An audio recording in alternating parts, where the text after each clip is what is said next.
Nadreen, आप देख रहे हैं क्राइम टाइम न्यूज। मैं हूं आपका दोस्त Qaiser Khan, bureau chief crime time news. हर तरह की खबर से जुड़े रहने के लिए हमारे चैनल को लाइक करें, सब्सक्राइब करें और देखते रहिए क्राइम टाइम न्यूज।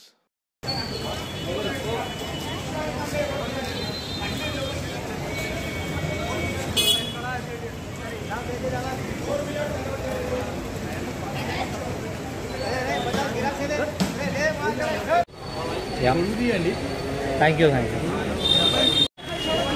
हेलो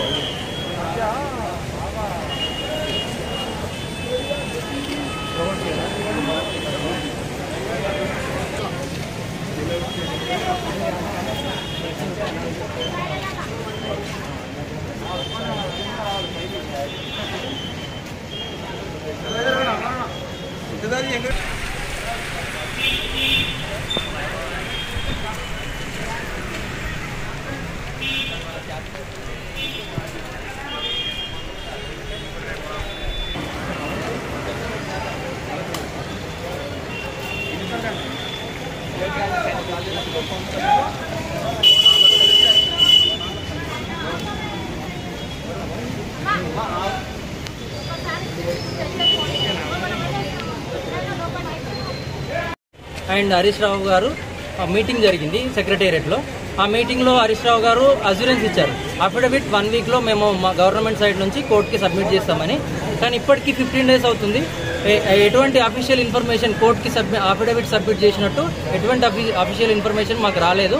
మేము గవర్నమెంట్ను కోరుతున్నది ఒకటే, కొత్త బిల్డింగ్ గురించి అఫిడవిట్ కోర్టుకి ఎంత వీలైతే అంత తొందరగా హరీష్ రావు గారు హెల్త్ మినిస్టర్ గారు చొరవ తీసుకొని అఫిడవిట్ తొందరగా కోర్టుకి సబ్మిట్ చేయదలసిందిగా కోరుతున్నాం.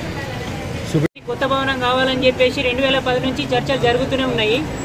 అయితే గవర్నమెంట్ కోర్టు ఏమని కోరిందంటే గవర్నమెంట్ డిసిజన్ కావాలని 7 నెలల ముందు కోరింది. కానీ దాని గురించి గవర్నమెంట్ నుంచి ఏం కదలిక లేదని చెప్పేసి మేము హరీష్ రావు గారు సార్ని కలవడం జరిగింది. 16 రోజుల ముందు 3 జూలై రోజు కలిసాము. సార్ మాకు ఇచ్చిన అష్యూరెన్స్ ఏంటంటే 1 వీక్లో కోర్టులో అఫిడవిట్ సబ్మిట్ చేస్తాము. ఆ తర్వాత కోర్టు నుంచి క్లియరెన్స్ వచ్చిన తర్వాత మేము జియో రిలీజ్ చేస్తామని చెప్పేసి మాకు అష్యూరెన్స్ ఇచ్చారు. కానీ ఇప్పటివరకు మాకు గవర్నమెంట్ నుంచి అఫీషియల్గా ఏదైతే మాకు అఫిడవిట్ సబ్మిట్ చేసినట్లు స్పందన అయితే రాలేదు. మేము గవర్నమెంట్కి కోరుకునేది ఏంటంటే ఉస్మానియా జనరల్ హాస్పిటల్కి కొత్త బిల్డింగ్ కావాలని చెప్పేసి ఆ అఫిడవిట్ ఏదైతే సబ్మిట్ చేస్తామన్నారో అది త్వరగా సబ్మిట్ చేసి కోర్టులో మరియు న్యాయస్థానంలో కూడా కొంచెం జల్దీ ప్రజల యొక్క ప్రాణాలని మనసులో పెట్టుకొని మన ప్రజలందరికీ న్యాయం చేయాలన్నట్లు మేము మీడియా ముందు గవర్నమెంట్ని కోరుకుంటున్నాము. లేని పక్షాన మా యొక్క ప్రొటెస్ట్ యొక్క కార్యాచరణ రిలీజ్ చేసి మేము మా నిరసనకు దిగుతామని చెప్పేసి గవర్నమెంట్కి మేము తెలియజేస్తున్నాం. మభ్య పెట్టడమే తప్ప పేషెంట్లు ఇక్కడ బాధపడుతున్నారు.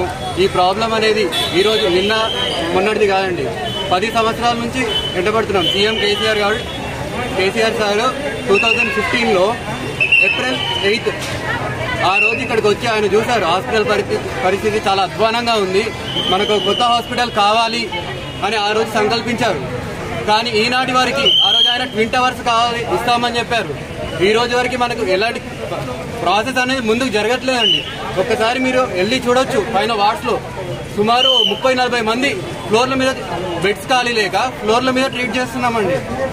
ఇది ఒకవేళ అఫిడవిట్ తొందరగా సబ్మిట్ చేయాలి. ఒకవేళ చేసుంటే కోర్టుని కూడా మేము ఒకటే కోరుతున్నాము, ఇది ఒక పబ్లిక్ ఎమర్జెన్సీ లాగా పరిగణించి తొందరగా ఈ ప్రాబ్లం సాల్వ్ అయ్యేటట్టు చూడాలని కోరుకుంటున్నాము.